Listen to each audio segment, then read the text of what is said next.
Talagang hindi makamove on ang Team Janine na mapasa hanggang ngayon ay nangangawa pa rin at hindi na makatarungan ang ginagawa nito. Sa post ng isang ex-user na Ikonin16 saan sa post na kung may asthma pala si Sanchay, si Bobita at Prinsesa Chinita meron ding asthma, diba? Tapos hilig pang magpagod, baka sumunod ka, mag-ingat ka. Lagi ka pa naman pinapagod ni Paolo.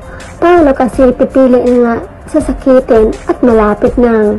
Hindi naman nagustuhan ng Kim Pao fans ang nasabing tweet at tanawagan ito kay Paolo Avellino. Ayon sa kanya, sorry to tag you at ni Paolo Avellino, pero I just would like you to know ganito kabastos mga fans ng dati mong on-screen partner na si Jay. At ganito nila binabastos si Kim. Ang sakit sa ego nila at si Kim ang pinili mo over sa idol nila. Until now, grabe sila mang bash. I wish kay Kim. Samantala, sinapalpal naman ng ibang fanny ang Ikonin. Sagot nila, some people are just so mean for no reason. Pinagligi ba ito sa sama ng loob? Report. Ang talino siguro niyan and healthy. Kaya lang kinulang sa good manners and right conduct.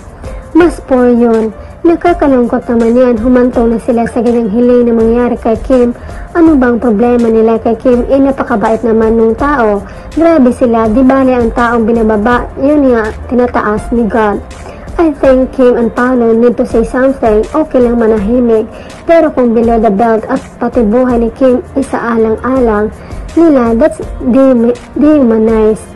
Kim and Paolo, I'm praying for you for strength and safety. Pwede natin ipacheck IP address para matrace yan at nang matauhan.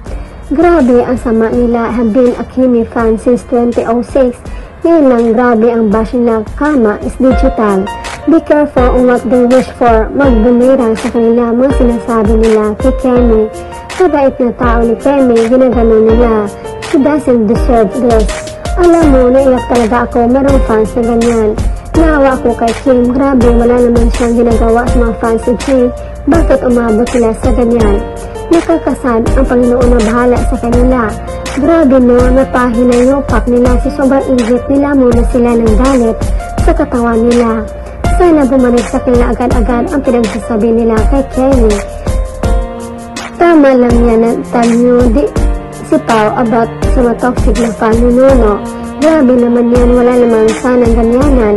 Wala naman silang narinig kay Kim o kahit sa mga fans ni Kim to be saying like that. I think it's time to address this issue. I don't care if it is from Janine or Paolo. Kim doesn't deserve this.